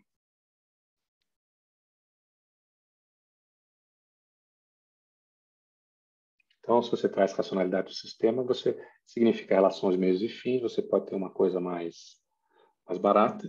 Se é mais barata, a possibilidade de ter corrupção é menor. Corrupção implica necessariamente aumento de preço. Isso é viável? Não faço a mínima ideia. Eu fiz perguntas assim, quanto custa uma licitação? Ninguém sabe responder. Duvido que saibam hoje. Porque uma licitação significa o quê? Eu preciso de gente, um órgão para fazer isso. Eu crio o procedimento. eu tenho que publicar coisas no... Eu preciso de ter sistema de computador, arquivo, etc. Eu preciso de comissão de licitação. Eu preciso de um espaço para tudo isso com dinheiro.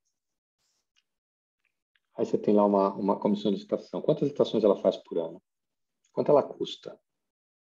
Vale a pena? Você faz a conta. Aí tem outra coisa, por exemplo, a licitação, ela exige um monte de documentos. Você tem documentos para provar que você está vivo. Bom, estou exagerando. Mas a ideia é que uma fábrica ou um vendedor esteja vendendo alguma coisa, se não paga impostos, ele vai poder competir de maneira mais barata do que o... Ok. O que faz, então, a fábrica? Ela monta um representante. O que é o representante? É uma coisa que fica numa sala, tem 2 ou 3 pessoas funcionando, ele simplesmente compra e vende no nome dele. E aí o que acontece? Ele cria uma firma de ficção para fazer a venda. E aí essa firma está absolutamente enquadrada em todos os coisas possíveis. Mas o que você fez? Você transferiu para a comissão de licitação um problema que é da área de fiscalização. Por que a comissão de fiscalização tem que... Aí uma outra sugestão.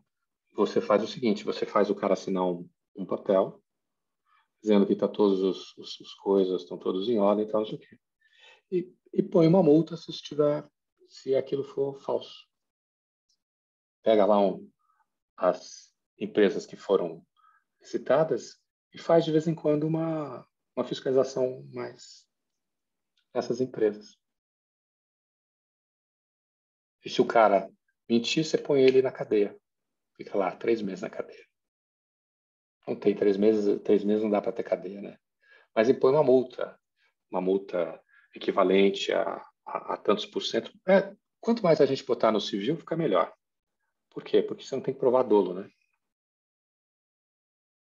Então, se ele assinou e não estava, assinou e não estava tudo certo, ele tem uma responsabilidade, pode ter uma responsabilidade penal, uma responsabilidade civil. Responsabilidade civil, você tem que provar o dolo. A responsabilidade não, a penal você tem que provar o dolo. A civil você não precisa.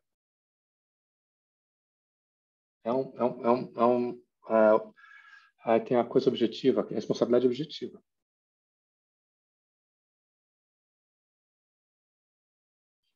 Ora, se você tem menos de licitação, né? Tem várias sugestões possíveis. Troca. Todo no Brasil é outra coisa que eu tenho trabalhado. O Brasil é troca. Política de relação de troca. Caio, já discutimos bastante isso, né, Caio? Vários momentos. Ok. Se essa é a maioria, de construir maioria, se isso é a maneira de fazer coisas, e se para o governo, para o governo, tiver sempre que ter, para construir maioria no Congresso, distribuir cargos aos seus aliados, então, o que você pode fazer? Ok, é um problema, mas você pode estabelecer algumas restrições. Por exemplo, a pessoa, se o político for assumir um cargo, ele tem que deixar o cargo de político. Tem que renunciar ao cargo. Ele não pode assumir um cargo e continuar. Então, se você é deputado federal, você vai assumir um cargo, você não pode deixar de ser. Você não pode continuar sendo deputado federal. Isso já dá uma coisa. Aí você fala assim, bom, então, porque aí ele tem que se manter no cargo.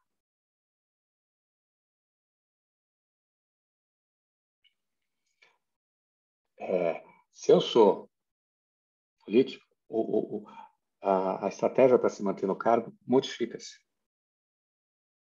Não é só ter apoio político, é ter apoio político, mas também ter um mínimo de eficiência naquele.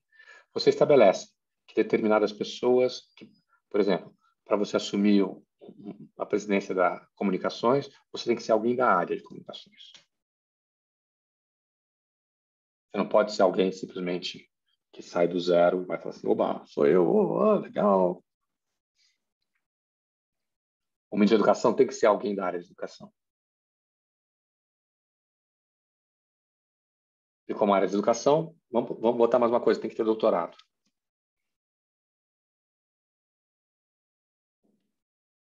O ministro da Cultura tem que ser alguém organicamente vinculado à cultura, por exemplo.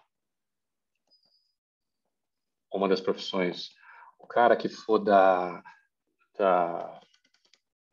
Minas e Energia, ele tem que ter Aí você estabelece coisas mínimas, né? Ele não pode ser ministro sem antes ter passado pela presidência de alguma estatal, por exemplo. Ou coisa. Ele não pode... Entendeu? Você cria... Mas nada disso decorre do meu trabalho. No seguinte sentido, que do meu trabalho isso é uma consequência lógica. Não. Tem sentido? Então eu tenho muito palpite para dar, mas não tem ninguém para ouvir. Vamos lá, Arthur. Seus comentários.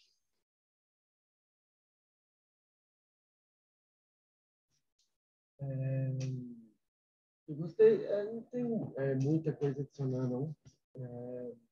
Só que, tipo assim, eu estou percebendo, assim, ao longo do semestre, né, eu estou analisando um pouco esse processo como um processo dialético, né? E esse texto parece mostrar para a gente algo dessa dialética também que o da Mata apresenta, na minha perspectiva. Por quê? Porque o efeito do direito, né, no seu texto, na nossa discussão, parece passar por essa relação entre universal e singular, né, nesse sentido em que um indivíduo total e, né, independente, tal, que vai ser igual em todos os casos. Você traz uma parte, né, no texto que fala que o trabalho do bom advogado é diferenciar esse caso, mostrar as particularidades que fogem à norma, né? E esse, para mim, parece ser um processo de transformar um indivíduo em uma pessoa, né? E essa que é a relação que eu estou querendo trazer. Tá bom. Né? Não necessariamente. Por quê? Porque as relações, elas vão... Não, porque uma coisa é o que está escrito, outra coisa é o que... A relação, pessoal, é por outro espaço. Vão pelos embargos auriculares. Você vai conversar com o juiz, vai conversar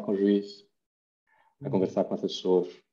Não é para fazer nenhum tipo de corrupção, nada disso. Você vai conversar falando assim, olha, esse caso é assim, é assim, é sensado, não é bem isso, é assim e tal. Se você convence o cara, você tira ele da vala comum. No processo, você não transforma. O que eu quero dizer é o seguinte, muito dificilmente você transforma o réu em pessoa. Você pode até ter um argumento nessa direção. Ele é um sujeito de bem, ele é um sujeito de boa família, é um sujeito... Estou pensando no próprio Senna, né? Que o Rodrigo trouxe, o Ailton Senna, né? Pois é, mas o Senna, ele não é uma pessoa... Pois é, mas não é a pessoa. Ele tem uma habilidade que ele desenvolveu, que a gente pode provar objetivamente, que então... Outra coisa é... Não, esse é o irmão do governador. Claro que o irmão do governador não pode agir dessa maneira. Entendeu? Ou esse tipo de coisa, ele vai por outros caminhos.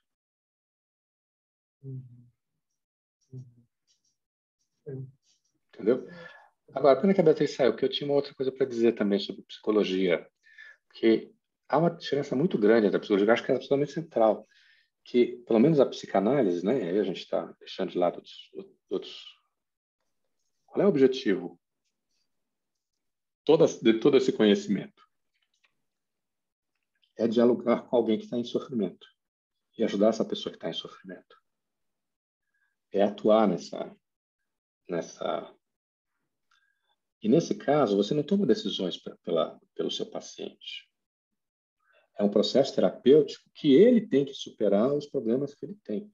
E você vai ajudando da melhor maneira que você pode, usando estratégias, etc. Completamente diferente. O que eu quero dizer é o seguinte, são dois jogos de linguagem muito diferentes. O outro é você tomar uma decisão. Não, quem tem direito ao filho, a guarda do filho, não é o André, mas é a Helena. Entenderam? Esse é outro jogo. Pois é, baseado tipo, como se fosse um código normativo, né? Isso aí entraria numa discussão muito grande, assim, mas, assim, dentro do meu grupo também é decidido a partir de várias, como se fossem sistemas simbólicos, né? Isso aqui é porque tem tal doença e por isso que a intervenção vai passar por esse processo. Claro que ele tem o seu próprio processo, né? Mas, assim, a gente como terapeutas, eu não sou terapeuta, mas eu participo etnograficamente dessa experiência, a gente está discutindo, né, qual é a melhor intervenção a partir da melhor interpretação sobre o caso. Né? Não, então, tudo bem, Arthur, essa intervenção ela se constitui enquanto diálogo. Uhum. É diferente de ter que tomar decisões, de dizer, olha, quem vai ficar com o filho, eu mudei de ideia, agora é o André, não é a Helena. É diferente, não tem. O jogo de linguagem é outro. Claro que nos dois. Claro, os dois usam linguagem, claro, os dois têm aspectos normativos da linguagem, claro. Mas sob esse substrato, as linguagens são diferentes, no entanto. E, portanto, os jogos são diferentes. É que nem ciência do concreto do Lévi-Strauss. Ele pega um monte de campos simbólicos de um monte de lugares totalmente diferentes e percebe que, apesar dos valores e das noções dos saberes serem diferentes, ainda tem exatamente jogos por aí, né? Então tem a normatividade da estrutura e tem a bricolagem que a gente vai fazendo a partir dos argumentos momentâneos, né? Da fala e tal. Mas... Bom, essa discussão a gente vai continuar quando a gente for conversar. André. Inclusive, que você esteja se comentar, se não respondeu, responde lá depois. Tá. André, eu espero que você tenha ficado contente, já que você ganhou a guarda do filho, né? Seus comentários. Não sei o que comentar. Essa discussão eu só viajei mesmo. Fiquei só escutando e anotando as coisas, mas viajando. Mas achei interessante. Muito legal. Muito melhor que Trivago, né? Tá bom. Camila, e você, Camila? Quer dizer alguma coisa? Não, professor, não tenho nada para acrescentar. Bruno, seus comentários? Não tenho comentários, professor. Só escutei. Tá bom. Helena? Não sei, eu gostei muito do texto. Li ele meio corrido, tive minhas entrevistas, fui lendo ele enquanto eles falavam. Mas eu gostei muito do texto.